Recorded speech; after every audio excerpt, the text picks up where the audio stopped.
बिहार की राजनीति की जब जब चर्चा होगी तब तब तीन नाम बहुत तेज़ी से सामने आएंगे। पहला नाम आप ले सकते हैं लालू प्रसाद यादव का, दूसरा नाम नीतीश कुमार का और तीसरा नाम सुशील मोदी का। इन तीनों ही पर बिहार की राजनीति टिकी हुई है और ये धुरी में, एक्सिस में यही तीनों रहते हैं। आपने अक्सर देखा होगा कि जब लालू प्रसाद 15 साल बिहार की सत्ता में काबिज थे तब उनके सामने खड़े थे सुशील कुमार मोदी। सुशील कुमार मोदी तब भी लालू और नीतीश के साथ खड़े थे और सामने खड़े थे जब जब ये मौका आया है। आपने देखा कि कैसे 12 से 13 सालों तक, 2005 से लेकर के 2013 तक सुशील मोदी छाया बन करके रहे नीतीश कुमार के। 2013 में नीतीश कुमार जब अलग हुए तो सीधी तौर पे सबसे बड़ा घाटा अगर किसी को हुआ तो भारतीय जनता पार्टी से ज़्यादा घाटा सुशील मोदी का हुआ था। इन सब बातों को लेकर के अब बिहार के राजनीतिक समीकरण बदलने लगे हैं और बदलने लगे हैं नेताओं की पहचान भी। लालू प्रसाद यादव आपको पता है कि अस्वस्थ चल रहे हैं। हालांकि इन सारे नामों में अगर बिहार की राजनीति से केंद्र की राजनीति में बताएं तो रामविलास पासवान का नाम सबसे ऊपर है।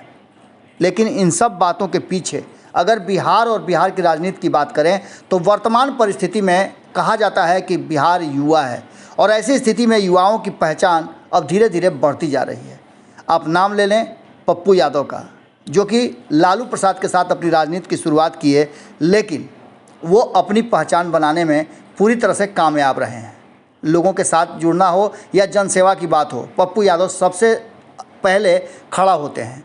आजकल जेल में हैं और 50 से ऊपर दिन हो गए उनको जेल में।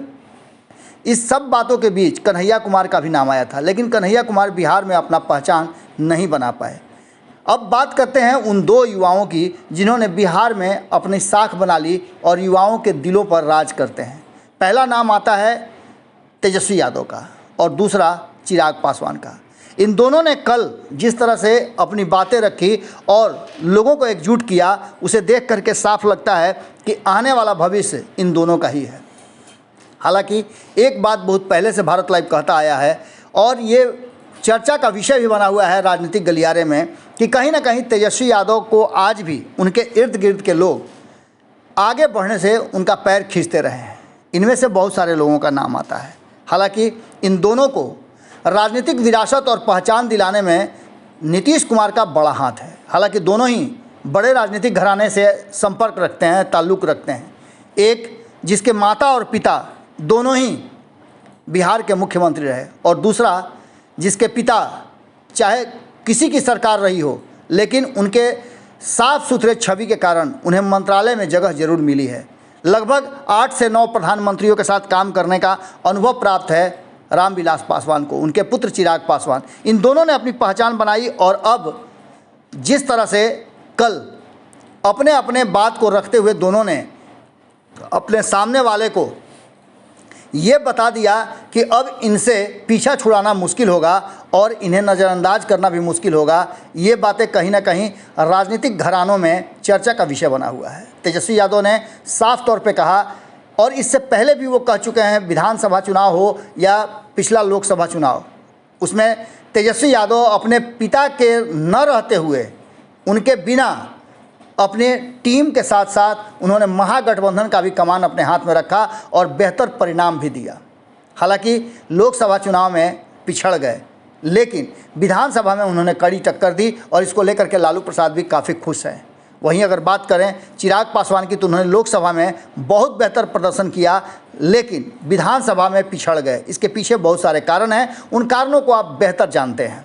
अब आपको बता रहे हैं कि एक नई बात सामने आई है कि चिराग पासवान ने दम दिखा करके जहां भारतीय जनता पार्टी को इस बात के लिए मजबूर कर दिया है कि वो फिर से विचार करे और तय करे कि उसे पारस के साथ रहना है कि चिराग के साथ रहना है। वहीं तेजस्वी यादव ने साफ खुल करके बोला कि हमें बदनाम करने की कोशिश करने वालों को मुंहतोड़ जवाब देंगे। हमें बार बार एक खास जाति और संप्रदाय का खास गोलबंदी की पार्टी कहा जाता है, जो सरासर गलत है। हम A to Z की पार्टी हैं, न कि MY की पार्टी हैं। इस बीच में उन्होंने बहुत सारी पुरानी बातों को दोहराते हुए हर बात के लिए अगर लगता है बिहार की जनता को कि गलती हुई है तो उन्होंने माफ़ी भी मांगा है। इन सब बातों के बीच कल तेजस्वी यादव ने अपने राजनीतिक सूझबूझ का परिचय देते हुए मंच से उन सारे नेताओं को सम्मानपूर्वक श्रद्धांजलि दी जो अब नहीं रहे। उनके किए हुए कार्यों की भी सराहना की और कहा कि उनके बिना आज भी आरजेडी अधूरी है। इन सारी बातों को दिखाते हुए, दर्शाते हुए तेजस्वी यादव ने अपनी परिपक्वता का परिचय देते हुए साफ तौर पे लालू प्रसाद की जो चिंताएं थी उसे ज़रूर दूर कर दिया। लालू प्रसाद ने इस बात को कहा भी कि हाँ, अब उन्हें चिंता नहीं होती है, क्योंकि तेजस्वी यादव ने बड़ी अच्छी तरह से, बड़ी मजबूती से कमान संभाल लिया है और बेहतर प्रदर्शन कर रहे हैं। जो हमारे समाजवाद और गरीब गुरबा के लिए विचार थे, उन विचारों को वो उसके साथ चल रहे हैं।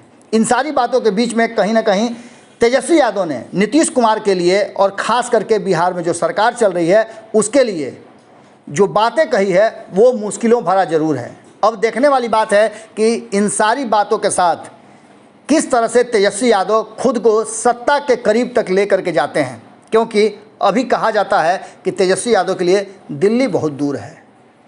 इन सारी बातों के बीच तेजस्वी यादव ने स्पष्ट कर दिया कि अब वो सारे बंधनों से बाहर निकल करके सर्वजन की पार्टी बनना चाहते हैं और इसके लिए वो प्रयास भी कर रहे हैं। आज की इस खबर में यहीं विराम देते हैं। अगली खबर के लिए इंतज़ार कीजिए। लगातार चल रही है भारत लाइव पे। धन्यवाद। अगर ये वीडियो पसंद आई और वह बिहार के राजनीति और बिहारियत से सरोकार रखेनी तो सब्सक्राइब बटन दबा के चैनल के सब्सक्राइब कर ली। ओजे एगो घंटी बा, ओकरा बटन दबा देला से कुल सटीक और मारक खबर रुआ मुफ्त में मिल जाई। अगर रुआ पत्रकारिता के हमनी के नया प्रयोग में सहयोग कर चाहतानी तो ज्वाइन बटन दबा दी। पेटीएम नंबर नोट कर ली 9386816700। धन्यवाद।